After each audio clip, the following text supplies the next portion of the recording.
छोटी छोटी टिप्स होती हैं जो कि हम अपनी ज़िंदगी में शामिल करके अपनी ज़िंदगी को आसान बना सकते हैं।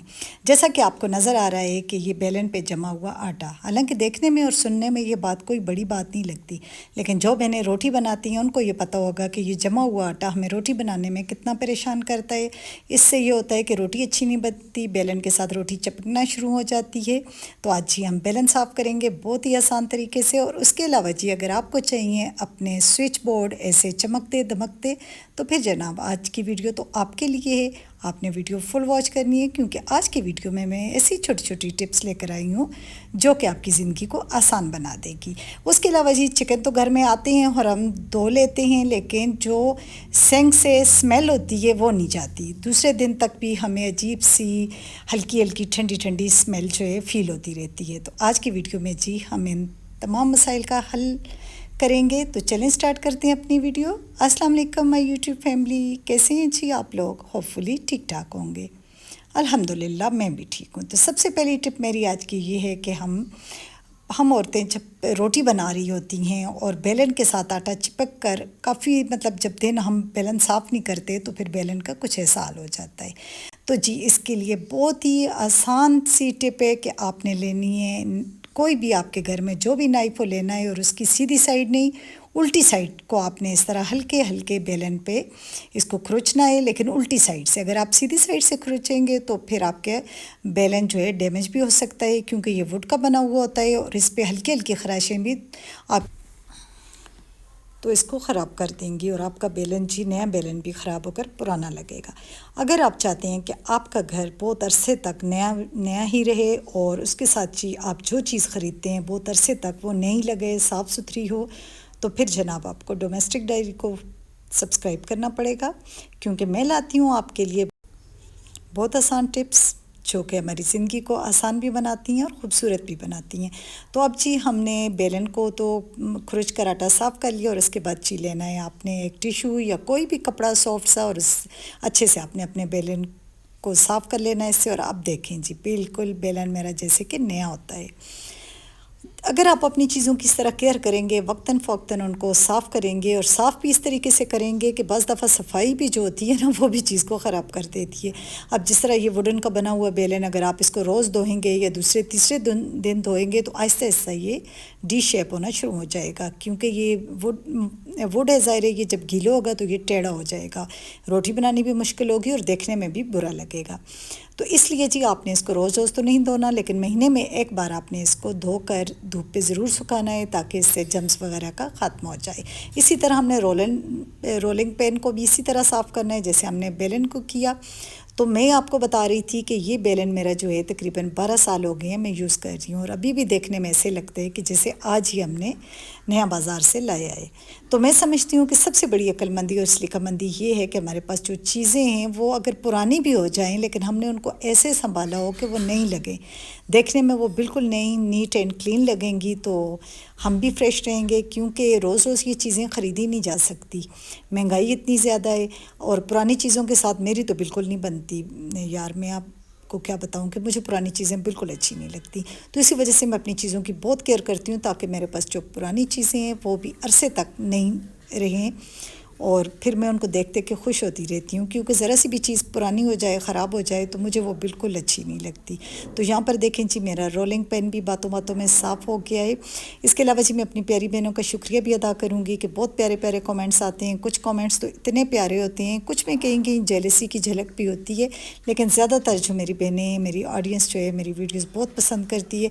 अक्सर मेरी बहनें तो कहती हैं कि हमें आपकी वीडियो का बहुत इंतज़ार रहता है कि आप रोज़ वीडियो डाला करें। उनसे मैं कहूँगी कि आपने नाराज़ नहीं होना, रोज़ वीडियो डालना बहुत मुश्किल काम है। आप यकीन करें कि ये 7 से 8 मिनट की वीडियो पे तकरीबन 2-2.5 घंटे लग जाते हैं, बल्कि ये मैं अभी तीसरी बार वॉइस ओवर कर रही हूँ। एक बार किया वो मोबाइल में कोई मसला आ गया, दूसरी बार किया मुझसे डिलीट हो गया और अभी तीसरी बार मैं कर रही हूँ।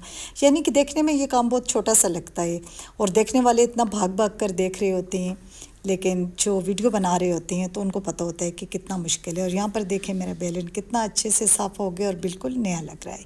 तो चलते हैं जी अपनी नेक्स्ट टिप की तरफ। तो अगर जी आपके जो बोर्ड स्विच हैं वो ख़राब हैं, गंदे हो गए हैं, ख़राब का तो मैं नहीं कहूँगी, गंदे हैं, मैले के चेले हो गए हैं, तो जी फिर आज उनको चमकाते हैं। और उसके लिए जी आपको चाहिए 3 टेबलस्पून जो आप वाटर लेंगे पानी, और उसमें हम डालेंगे 1 टेबलस्पून सिरका, यानी कि 3 हिस्से आपने पानी डालना है और 1 हिस्सा सिरका डालना है।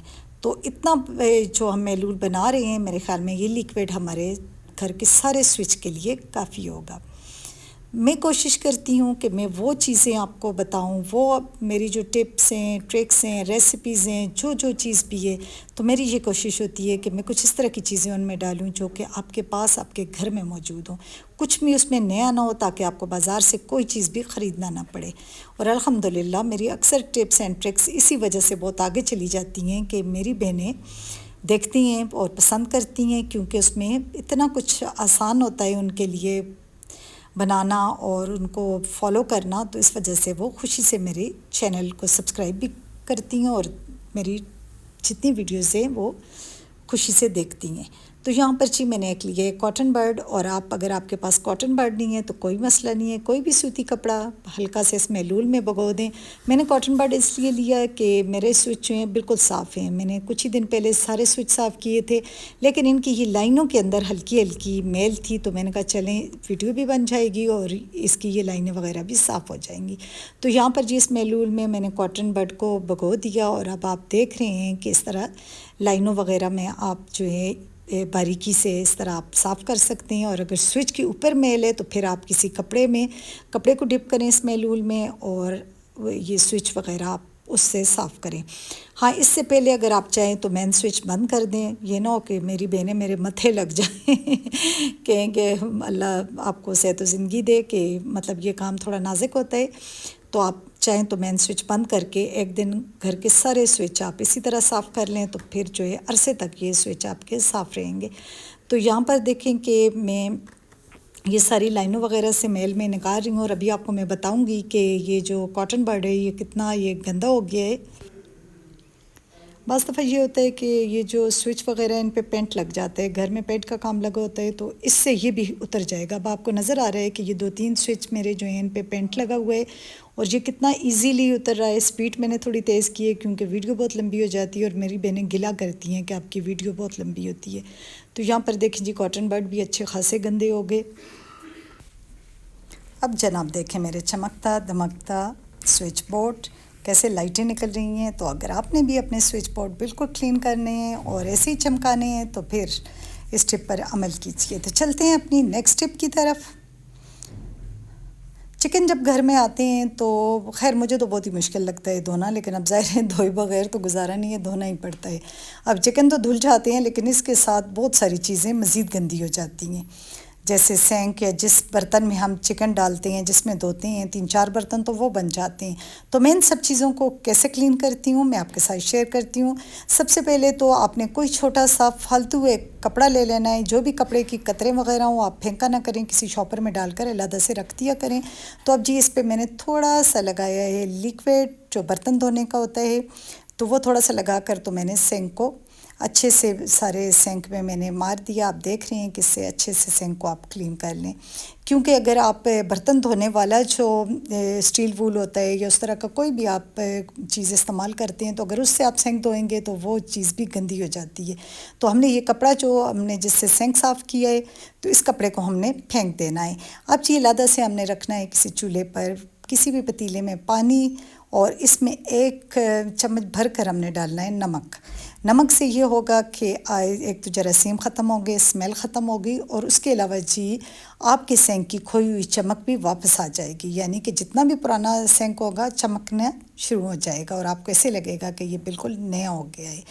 तो जी अब जी मैं अपनी वीडियो को करती हूँ अख्तिताम, और इतनी अच्छी टिप्स के लिए लाइक तो बनता है।